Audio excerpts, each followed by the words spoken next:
Okay. Very good. Okay. All right. So, hello, everybody. It's good to be with you. Thanks for accommodating the switch of the evening that we typically do this. I'm going to place into the chat box the source sheet we will make reference to in a few minutes, in case you want to take your time to print it and have it to mark up, take notes, doodle, whatever is helpful for you. Okay, so in this class we have been when we met last 2 weeks ago. We were concluding our discussion of Tehillim chapter 29, which is the psalm that appears before. It's the psalm that appears before Lecha Dodi. And we had discussed even before that the series of 5 psalms from 95 to 99. And we saw that there was a connection between Psalm 29 and Shabbat, and which the Talmud Yerushalmi explained, which was that it is the 7 kolot, the 7 references to the voice of God that that is the reason we have 7 brachot in the Shemona Esrei in the Amidah on Shabbat. That's what the Gemara says. We have 7 brachot in the Amidah, keneged the 7 kolot that appear in Psalm 29. So there is already a connection in the days of Chazal between Shabbat and Psalm 29. The kolot, the voice of God, the voice, the very powerful voice of God, which is described here. Let me see if I can actually just share the screen with the old, the slightly older source sheets. Sorry, this is from last time. We're gonna use this just for a few minutes, but you see here. Here's the psalm, right? And the kol is highlighted 7 times. And we saw here a very powerful voice that is moving nature, right? It is causing the earth to tremble. It is causing all sorts of mighty trees, the cedar trees, to shatter and break. It is a voice that is just so unbearable in some ways to the world, right? It strips the forest bare. Okay. But we saw at the end last week, just to refreshing everybody's memory here, but in God's sanctuary, in God's special place, right? It's probably a reference to the Mishkan, the Beit HaMikdash. There, everybody is saying kavod. There, everybody is literally they're saying the word kavod, or they're speaking of the glory and the honor of God. That's what's happening, right? While God's voice is shattering everything in the world because it's so overwhelming, those who are in his home seem to be safe, and they are singing the praises of God. And we saw the last 2 verses here that Hashem lamabul yashav, vayeshev Hashem Melech le'olam, that God was, he was there when there was a mabul, when there was a flood, right? Which is you might say it's one of the greatest shows of God's power in this world that you could find any reference to in Tanakh for sure. And Vayeshev Hashem Melech le'olam, and God is, even though he has, in some ways, he sits in there with a kisei that is made up of din, it's justice, right? That world that was destroyed by the flood was a corrupt place filled with terror and abuse. Nonetheless, Hashem sits on his throne and he reigns forever and ever. As Amos Chacham pointed out here with this vav, it's Vayeshev is like aval, right? Despite this, right, or he's done this, but he is king, right? He kept the world going. He destroyed most of it, but he kept the world going, and he is still in that position of Melech, no matter what. And God, it's interesting. This psalm ends with Hashem Oz Amo Yitain. God God give His nation or strength. God's strength to His nation. He shall give. He shall give it. Hashem bless. Yivarech et Amo ba'Shalom. May God bless His people. May His nation with peace. It's very interesting because how would you describe God in this paragraph prior to this particular moment? What would be a word that you might have used actually to describe God? Destructive. Destructive. Good. What else? Power. Power. Right. You may actually have used the word "oz" to describe what God is doing in the previous verses. And yet, look what it says: that may God give oz to His nation, to His people, right? To Bnei Yisrael. So, these kolot, right, is something that God is maybe trying to use to help strengthen the Jewish people, right, to give it to them, maybe to be able to help them in a certain way. And may God bless His people with shalom. You see, this world being described prior sounds a little bit like a chaotic world, one that doesn't have peace, right? No one would describe the Mabul as a peaceful time, the flood in the days of Noah. Nobody would have described that as peaceful. No one would describe shattering the mighty cedar trees as peaceful. These all sound like, as Bob said, destructive.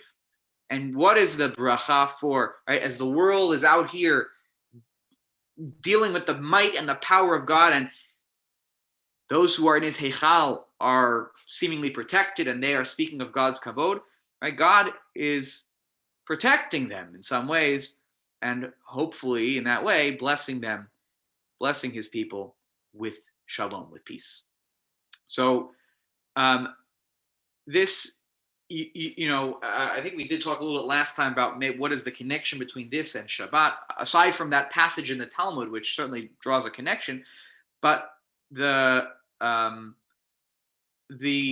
could say that the deeper connection, not just with the seven kol, the appearances of the word kol, is that Shabbat is a time to be in the heichal of God. And we're going to see this in a moment when we come to Lecha Dodi. The idea of being in the presence of God is something that, while we should try to strive for on every day of the calendar, Shabbat is most certainly a time when this is most noticeable.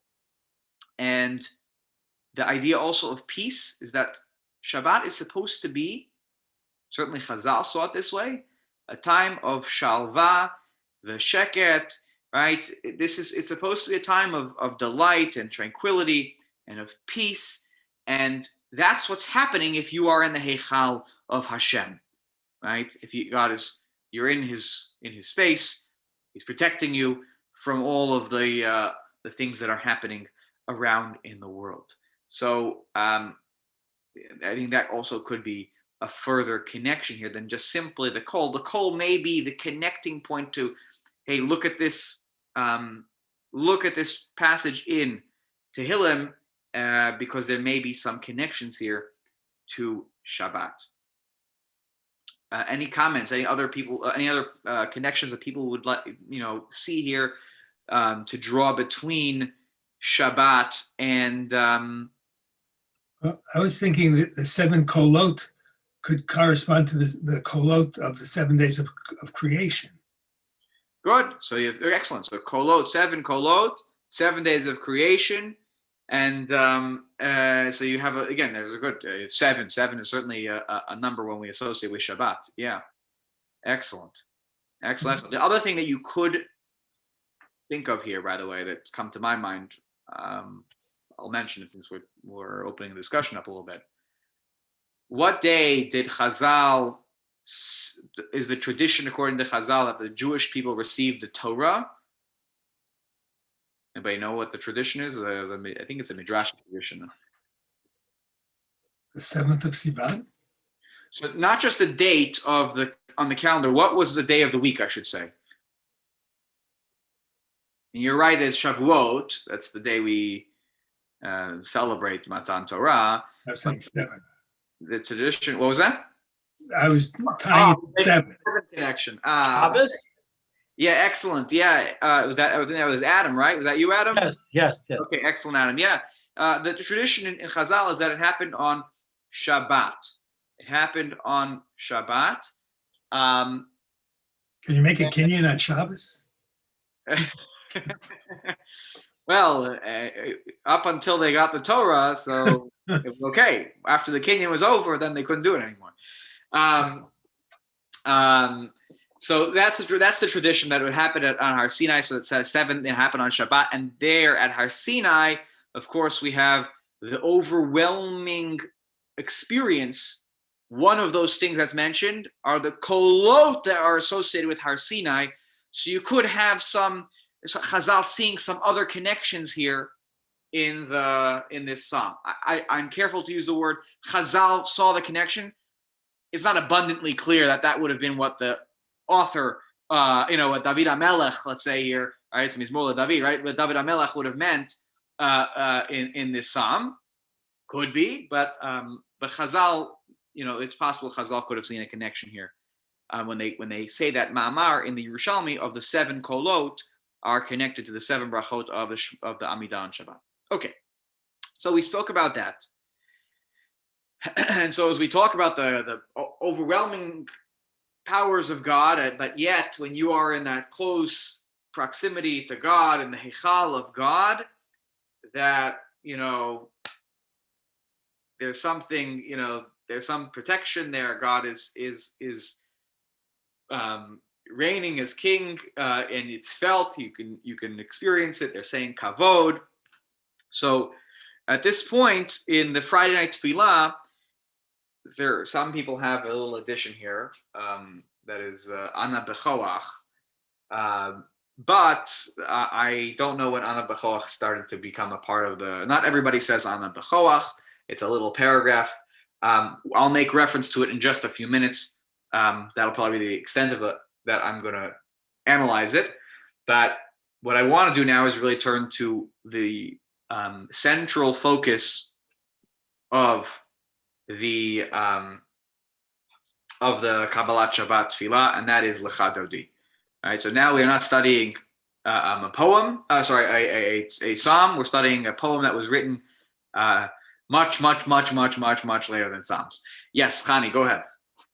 Oh, okay. I know this is a little far-fetched, but because we're going into Lecha Dodi, I couldn't help but think with the Sheva Kolot, Sheva Brachot, and we're welcoming in the Sabbath Queen, and I just thought of that. Chani, I didn't think of that. This is where I go. We studied together.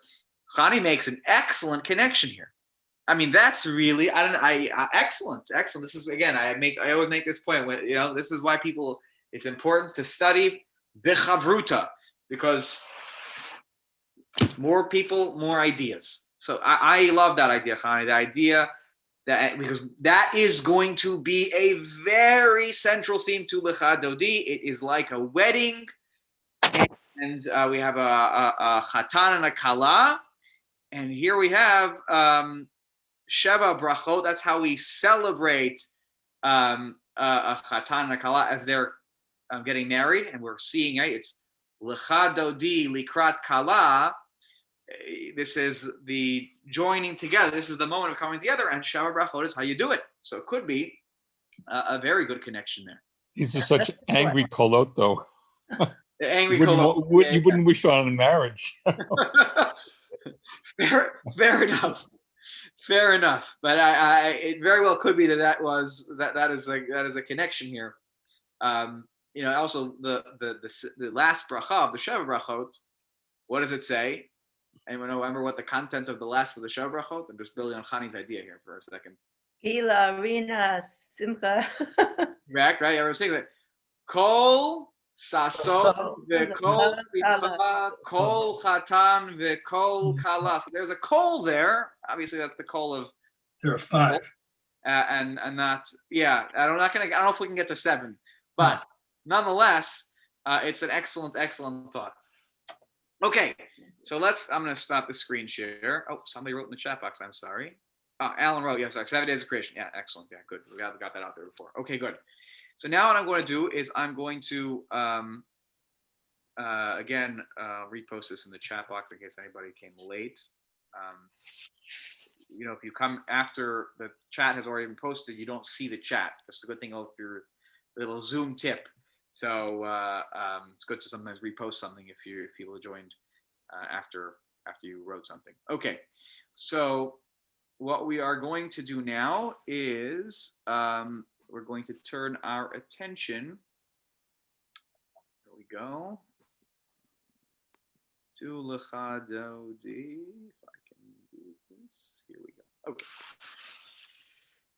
Okay. I'm going to go back to a Gemara that we started this year with when we started analyzing this, because it is undoubtedly what was on the 16th century Kabbalists from Tzvat, Rav Shlomo Halevi Alkabetz, who authored Lecha Dodi. There is no way in my mind that he did not have the following Gemara at the top of his, or at the front of his mind, or on his desk as he was writing this beautiful poem. And that's what it is, by the way. It's a poem, and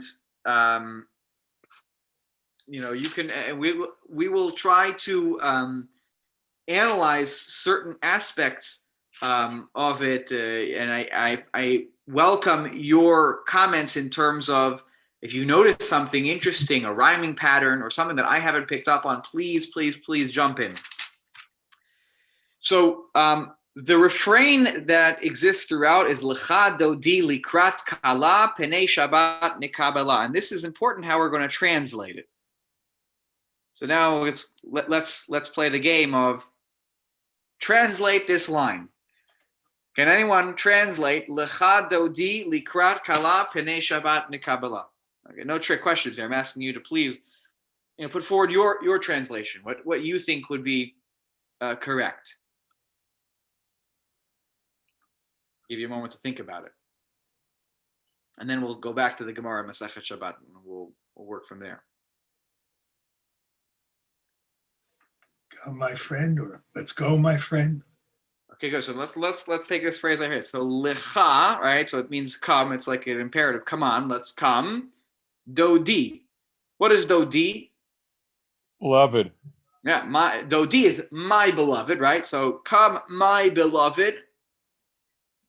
Now, this is the hardest, I think, in my opinion. This makes a big difference how you translate the next phrase. Likrat Kala. What does Likrat Kala mean? To greet, to meet. Okay, good. To greet, Likrat is to greet, and Kala is a bride. So now let's put that phrase together. Lecha Dodi Likrat Kala. Someone put it all together. Come, my beloved, to greet my betrothed. To greet the bride. So come, my beloved, to greet the bride. So who's speaking to who? I will be very honest before anyone answers this question, by the way. I am Bezrat Hashem, I'm 34 years old now, and I have not thought about this until I was preparing for this. I'm serious. If you guys hadn't made me think about this, I would never have thought about this. Who's talking to who here?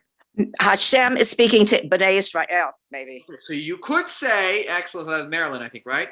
You could say that it's God speaking to Bnei Israel, okay, Lecha Dodi, which would mean that Dodi is a reference to the Jewish people. Okay. Very well could be. Okay. Let's and let that float out there. What's the other way you could read it? In fact, who is most often associated with Dodi in Tanakh? David HaMelech wrote Tehillim. I need a Dodi with Dodi Lee that we say in Tehillim. Okay. So I think you're thinking of the pasuk that's on the screen there, Adam, right? It's from Shir HaShirim. Ani Dodi v'Dodi Li. Okay. We'll come back to that in a second. And also you see Ani Dodi v'Alai Tishukato, right? Also from Shir. And there's many other times that Dodi is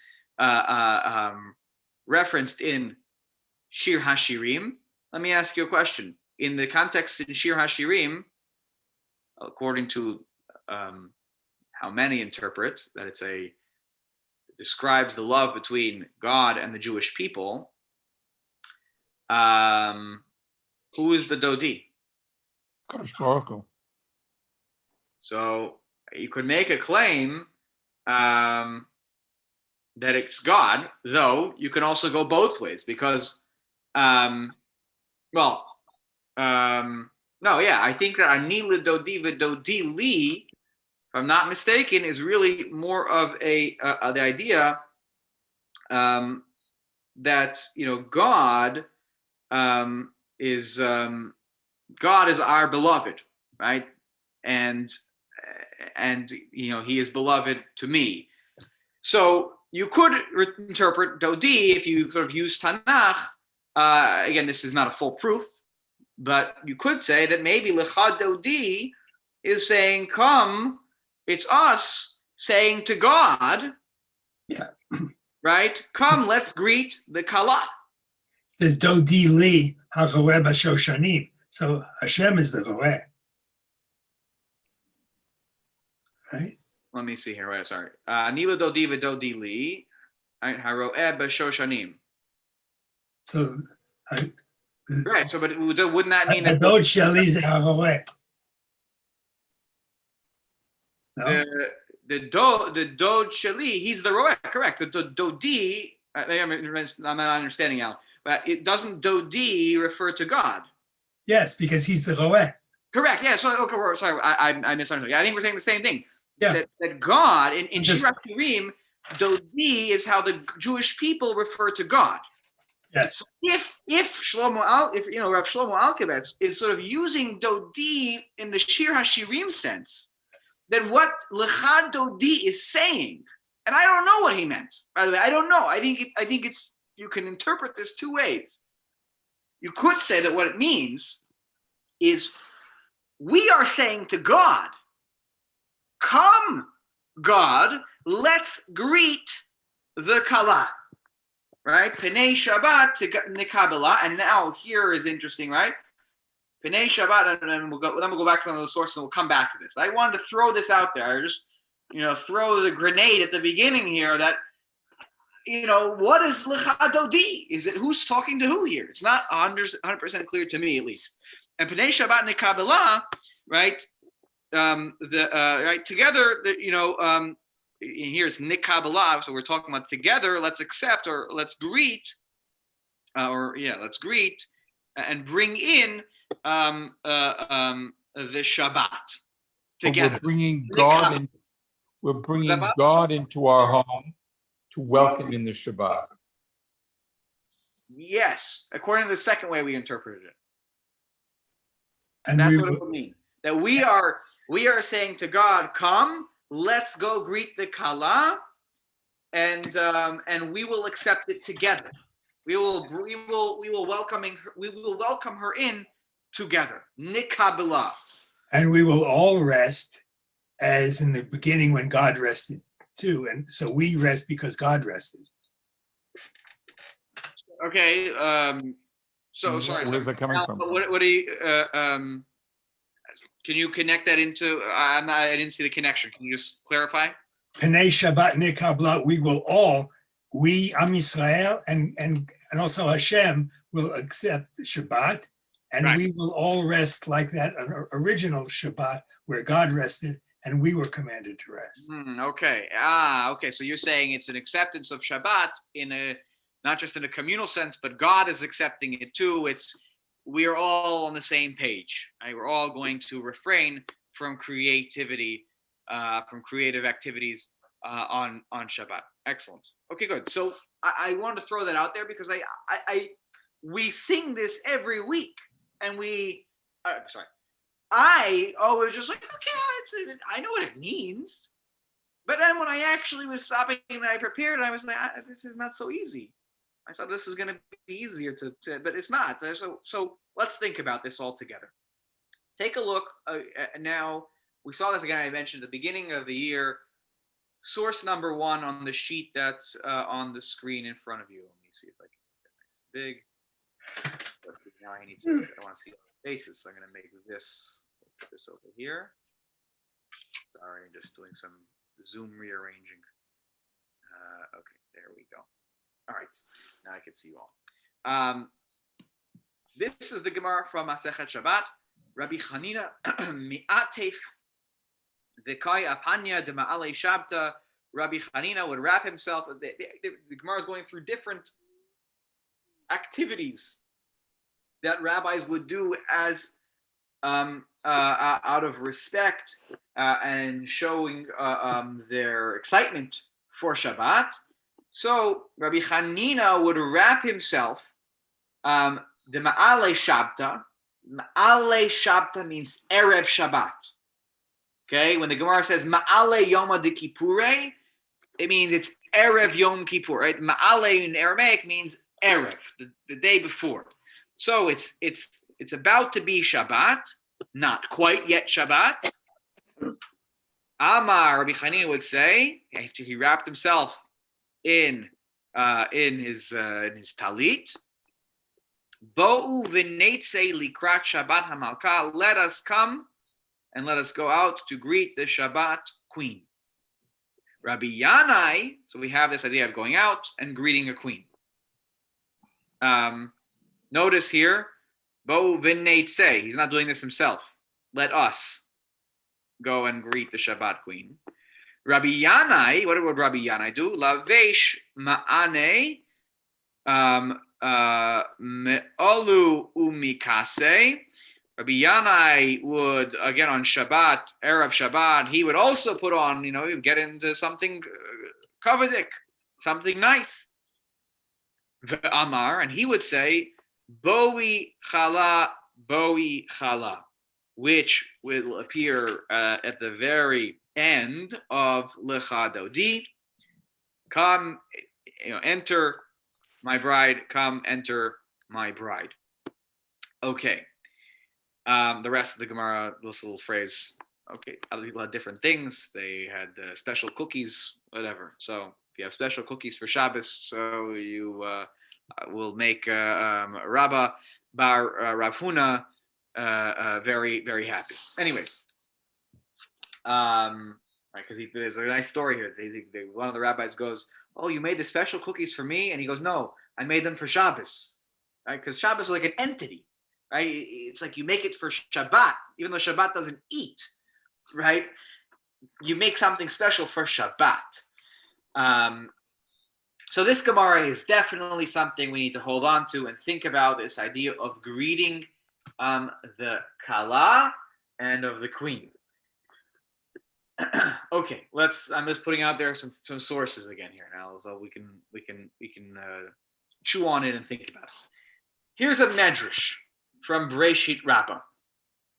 Okay, also an important source here. God blesses the Shabbat day. It's in the paragraph of Vayechulu, which we recite at Kiddush on Friday night, and it's at the end of the 7 days of creation in the Torah. Lama bercho. Why did God bless the? Why did God bless the Shabbat? What bracha does Shabbat need? Right? Vayivarech Elokim et Yom HaShvi. A day needs a bracha. People need brachot. I need help with parnasa. I need help finding a shidduch. I need help finding finding joy, whatever it is. People need brachot. All right, God did bless human beings, right? Right? What does it mean to bless the seventh day? And the rabbis are bothered by this. It's a little odd. So Rabbi Brecha, Rabbi Dostai, Rabbi Shmuel Bar Nachman are our players here in the Medrash. Okay, Rabbi Brechia, Rabbi Dostai. So we have a double team here. Omrim, they said she'ein lo ben zug. Shabbat didn't have a shidduch. So God needed to bless the seventh day to find a zug, to find a match. Who will hang out? Who will be the happily ever after with Shabbat? Because look, Chad b'Shabta, Trey, Tlata, Arba, Chamsha, Arufta. Look, everybody has a partner, right? The first day of the week has a second one. The third one has the fourth. The fifth day, right? Thursday is in love with Friday, right? Who's right? Shabbata Litla Ben Zug. Who's gonna be the beloved of Shabbat? Everybody else has a dance partner, and Shabbat is standing on the side, all lonely. I have nobody. Sunday as Monday, and Tuesday as Wednesday, and Thursday and Friday always are hanging out. But who hangs out with me? Okay, we're gonna skip over Rabbi Shmuel Bar Nachman, why he had a different reason for the bracha. Okay, you can read it on your own time. And let's go over here to where it says, Rabbi Shimon Bar Yochai. Okay, Rabbi Shimon ben Yochai, who would have been a very important figure to the Kabbalists, by the way. So I don't know, do with it what you want. We're coming to Lag BaOmer soon also, so fitting. Rabbi Shimon ben Yochai, Tani Rabbi Shimon ben Yochai, he taught the following, in really continuing in the thoughts of Rabbi Dostai and Rabbi Brechia. Amra Shabbat lifnei HaKadosh Baruch Hu. So Shabbat was feeling sad. So Shabbat went back to God and said the following: Ribono shel Olam, l'kulan yesh ben zug. Everybody has a partner. V'li ein ben zug, and I don't have a partner. You created an odd number of days in the week. Amar la HaKadosh Baruch Hu. God responded to Shabbat and said, Knesset Yisrael hi ben zugech. The Jewish people, they are your partner. They're your ben zug. That's your dance partner. The Jewish people, Shabbat. Don't worry. I know with the beginning of creation, the Jewish people aren't there yet. Knesset Yisrael isn't there yet. Just be patient. Just be patient, Shabbat.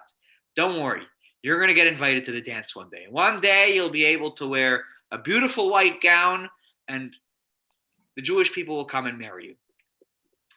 The Kevan she'amdu Yisrael lifnei Har Sinai, and when the Jewish people were standing at Har Sinai, Amar lehem HaKadosh Baruch Hu. God said, right? God said to the Jewish people, Zichru hadavar shamarti leShabbat. Remember what I told Shabbat. I told Shabbat, Knesset Yisrael hi ben zugech. I told Shabbat, you guys are the shidduch. Right? Hainu dibur, that's what it means when it says, Zachor et yom haShabbat lekodsho.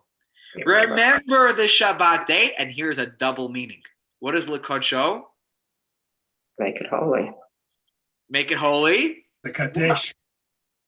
Correct. Think of Kiddushin. Tradition. Yeah. It's right. Sanctify it. To sanctify it and betroth the day. So you have here this midrash, which is, well, it's a beautiful midrash.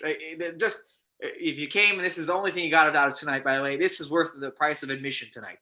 This midrash speaks to the relationship between the Jewish people and Shabbat are like a married couple. This is the imagery we're going to see now in Lecha Dodi, and it's there at Matan Torah, which again I mentioned to you a moment ago. There's another midrash that says it was on Shabbat that they got married.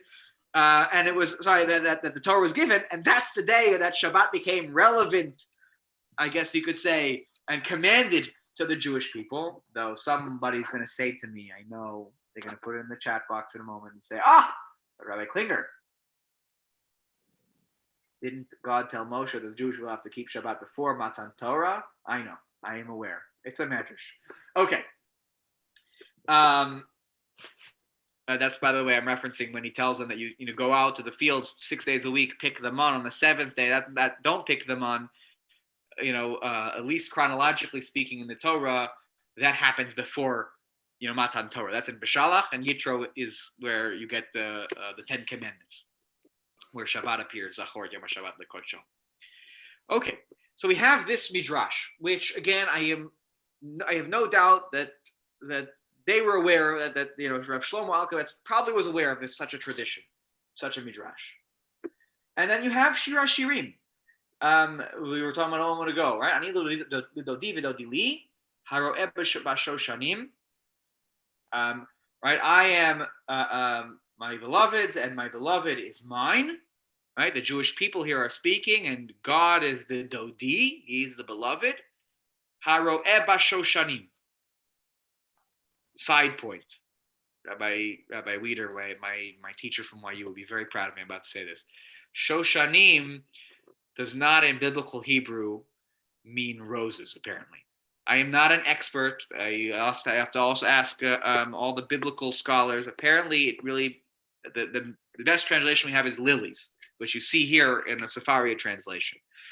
The joke is that one of the Rabbeim at YU, maybe you've heard his name this year because of the many of the Piskei Halacha over Corona, Rabbi Herschel Schechter. So what is his name? His name is Tzvi. Tzvi is, many people say it's a deer. In modern Hebrew, it's a deer for sure. By the way, in modern Hebrew, Shoshana is also a rose. I'm not disputing that. But in biblical Hebrew, a Tzvi is probably a gazelle, and his wife was Shoshana, Razel.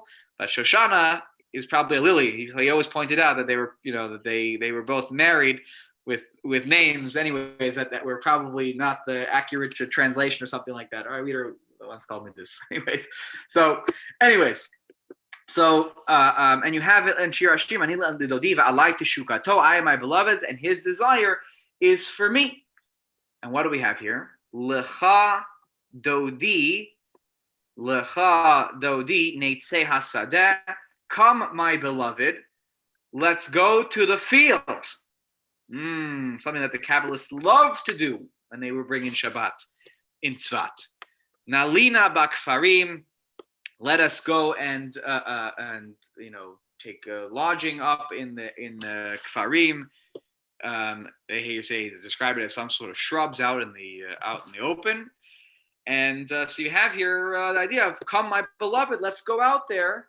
But this is the Jewish people and God. That's very different than Shabbat. Shabbat is the Kala. She's the beautiful bride. But the relationship between the Jewish people and God, that's Ani Dodi v'Dodi li. So that's what I'm saying. There are three players here in Lecha Dodi. I never thought of that before. I always thought there were two players, in my head. I wasn't thinking. I was just singing. That was the problem. And let's put a few more sources forward here before we, as we jump into the Lecha Dodi, right? So again, we have Lecha Dodi likrat kala, penei Shabbat nekabela. I would argue that this probably means that we are turning to God, though you could argue the other way that God is calling us to Dodi. It's possible too. Come, my beloved.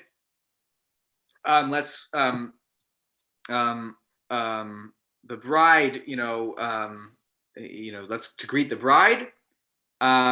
Penei Shabbat nekabela, together. Let's welcome in. Let's greet the Shabbat. Okay, so we have here this beautiful triangle. Now let's analyze the first stanza, and just a little bit, and probably with that we'll end, and we'll reconvene next week. And I want you to all think about this week. Lecha Dodi a little more. I want to hear your thoughts. The first stanza says, Shamor v'zachor b'dibur echad, hi shmi'anu el hameyuchad. okay, which I'm just going to translate for the moment, and then we'll analyze a little bit. Right, Shamor v'Zachor, to observe and to remember, were stated or were spoken as one. We'll talk about, there's a midrashic tradition about that. Hishmi'anu, and it was, God made us hear it. He caused us to hear it. El HaMiyuchad is the honorable, the unique. God caused us to hear this utterance of Shamor and Zachor together, of observe and to remember Shabbat. That was said together. We'll explain what that means in a second. The stanza then continues and says, Hashem echad, ushmo echad, God is one, and his name is one, l'shem u'letiferet v'letihila, for the sake of his name, for its splendor, the splendor of the name, and for its praise. Okay? And then we come back to the refrain of Lecha Dodi. So now let's analyze this. Shamor v'Zachor b'dibur echad. First of all, anyone know what the midrashic tradition is in terms of how it's stated? Is it say Shamor v'Zachor, but b'dibur echad, or? That's the two versions of the Aseret HaDibrot. Correct. So I should have reframed the question here. Zachor, usually the phrase we'll see in the Gemara here in a second is Zachor v'Shamor b'dibur echad nemru. Okay? That's how the Midrash quotes it. Why is it Shamor v'Zachor instead of Zachor v'Shamor? This is a trick question. This has to do with how poetry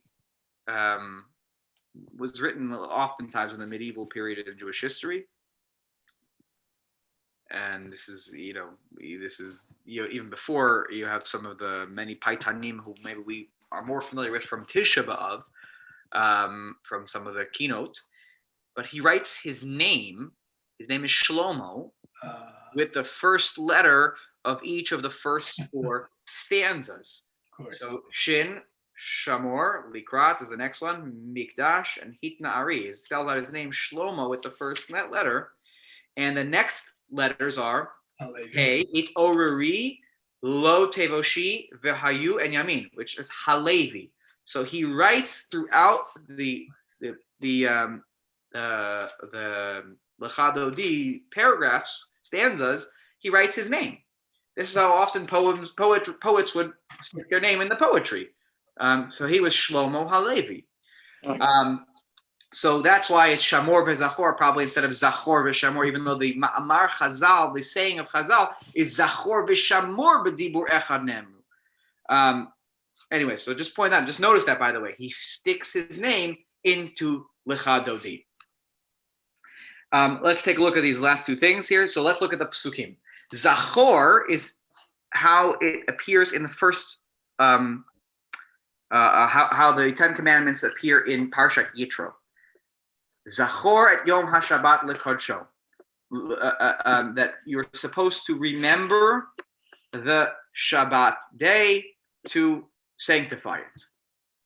Okay, and then you have a description of how, what can't be done, right? No malacha is allowed to be done, etc. In Devarim, when Moshe is recounting to the people the Aseret HaDibrot, he recounts it in a different way. He says, Shamor et Yom HaShabbat lekadsho, kasher tzivcha Hashem Elokecha, as God commanded you. Right here, it's observe the Shabbat. So we have Zachor and we have Shamor. And the Midrashic tradition, and it's kind of summarized here a little bit in the Gemara, B'dibur echad nemru. Meaning, what's the Midrash bothered by? Why would one be bothered by this? Right? The first time it appears, it says Zachor, and then when Moshe retells the story, he says Shamor. What's bothersome? Well, there's a need to reconcile. Most certainly, this is the reconciliation. Yes, exactly. So the reason to reconcile is, why are you being so picky? Because why would Moshe change the words of God? I mean, if God said Zachor, And when Moshe is retelling the story, either you're going to say Moshe had a momentary lapse, he forgot the word, he said the wrong word, he said Shamor instead of Zachor. But if you look very carefully, by the way, and that's why I kept all the paragraph on here, if you look, the description of Shabbat also changes. A lot is the same. Same. Same, Tavod, it's a little bit different. No, that part is the same. Actually, good, we're consistent here. Lo tasechom lacha, don't do any of the work. Great, we're good. We have a little bit of a difference in terms of the animals here, right? Behemtecha, here you have, you shouldn't do work. Your ox or your donkey shouldn't do work, and all your animals, so you have a little bit of a difference. And here you have a difference of reason for Shabbat. Here, why do I not work? Because for 6 days, God worked on making the heavens and the earth and everything in it, the sea and everything in it, and he rested on the seventh day. Therefore, God blessed the Shabbat and sanctified it. Here, you have also a difference. Why do you have to rest on Shabbat? Suddenly Moshe says the reason is because your servants have to rest like you. And that's why there's Shabbat. So that even the servants get to rest. Because if you didn't have a Shabbat, you would never give your servants off. And you should remember that you were slaves in Egypt. It's not even in the first one. So you have to reconcile between these two paragraphs what's going on. So Chazal's way of dealing with it is that it's all the same. They were all said together. Meaning, B'dibur echad nemru. This all came out together, and whatever that means. And this is all wrapped up in what it is to be in the mitzvah of Shabbat.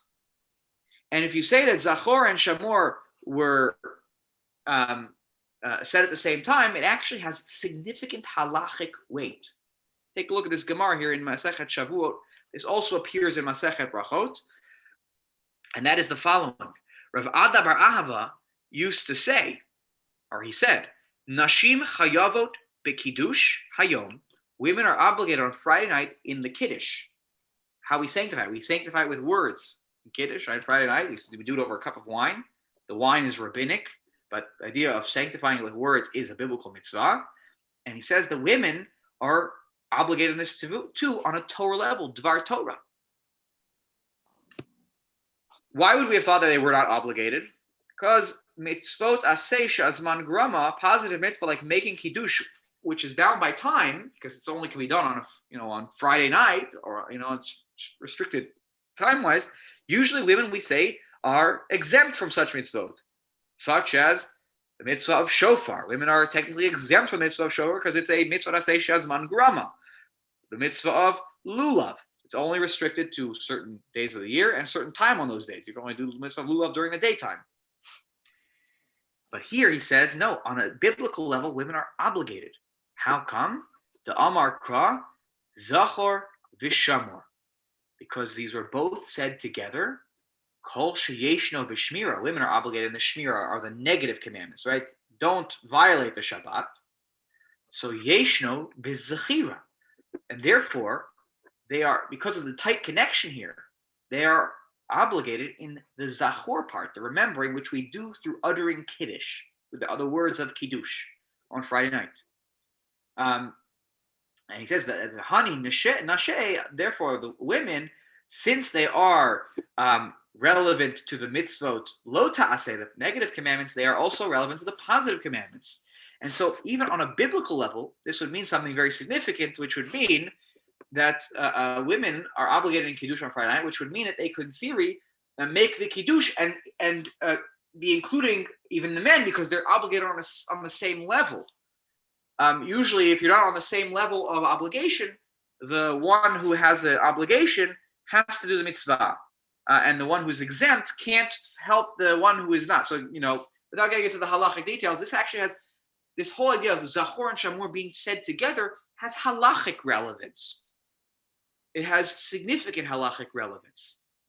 And so what we have here are the Shamor and the Zachor coming together. This is a very strong tradition, and it makes its way here into the poem. Shamor v'Zachor b'dibur echad, Hishmiyanu, he caused us to hear. It's not so easy to hear two things at the same time, but God caused us to hear those two things at the same time. So that really helps us understanding the first part, and also maybe we'll explore next week. I ran out of time. There's a really an interesting piece in the Ramban here, which we'll take a look at next time, where he tries to explain why this may have been the selection at the beginning of this poem. He doesn't say it explicitly, but why this would have been the opening of the poem and why this has a significant relevance to greeting Shabbat. So I'm leaving you in a little bit of the middle of the thought here. So I apologize, but because of time, I don't want to go too much longer. I already went quite a while today. Questions, comments, thoughts? I want you to let this simmer. This is this is going to be harder than I think I definitely thought. The poem is packed, jam packed with all sorts of interesting images and allusions.